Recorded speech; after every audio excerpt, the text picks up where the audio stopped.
आज का पहला पाठ प्रेरित चरित अध्याय 9 पद संख्याएं 26 से 31। उसने उन्हें बता दिया कि उसने मार्ग में प्रभु को देखा है।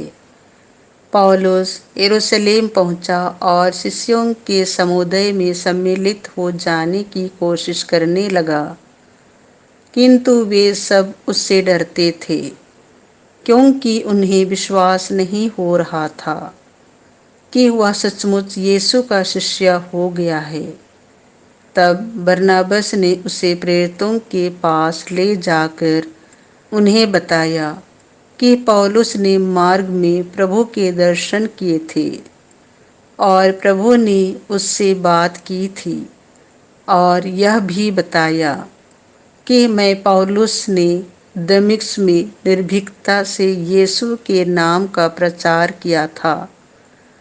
इसके बाद पौलुस यरूशलेम में प्रेरितों के साथ आने जाने लगा और निर्भीकता से यीशु के नाम का प्रचार करता रहा।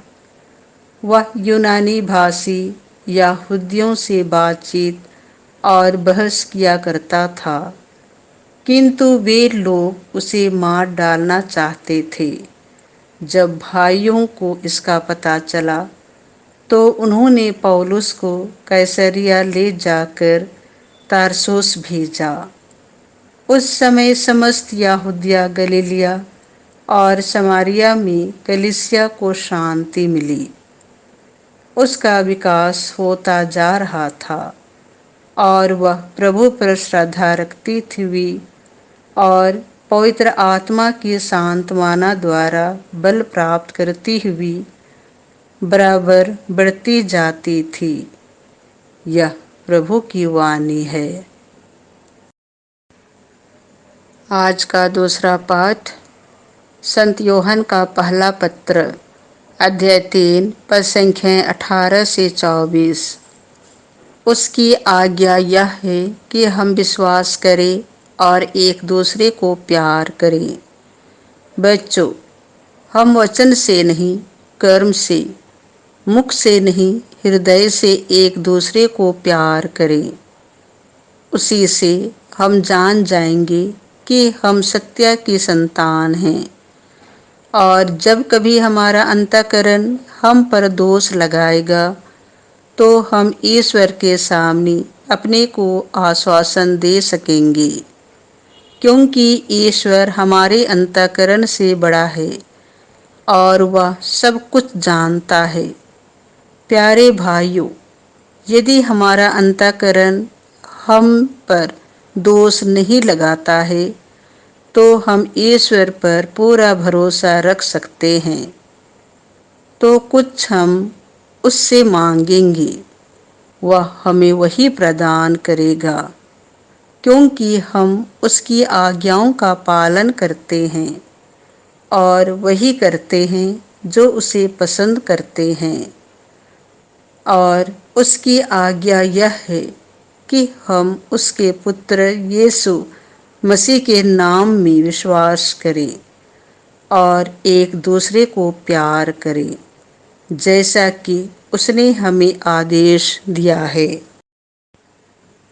जो ईश्वर की आज्ञाओं का पालन करता है वह ईश्वर में निवास करता है और ईश्वर उसमें, और हम जानते हैं कि वह हम में निवास करता है, क्योंकि उसने हमको अपना आत्मा प्रदान किया है।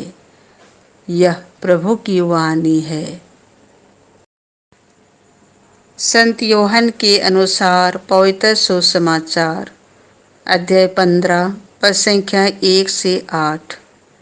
जो मुझ में रहता है और मैं जिसमें रहता हूँ वही बहुत फलता है। यीशु ने अपने शिष्यों से कहा, मैं सच्ची दाखलता हूँ और मेरा पिता भगवान है। वह उस डाली को जो मुझ में नहीं फलती काट देता है और उस डाली को जो फलती है छांटता है, जिससे वह और भी अधिक फल उत्पन्न करे। मैंने तुम लोगों को जो शिक्षा दी है उसी के कारण तुम शुद्ध हो गए हो। तुम मुझ में रहो और मैं तुम में रहूंगा। जिस तरह दाखलता में रहे बिना डाली स्वयं नहीं फल सकती, उसी तरह मुझ में रहे बिना तुम भी नहीं फल सकते।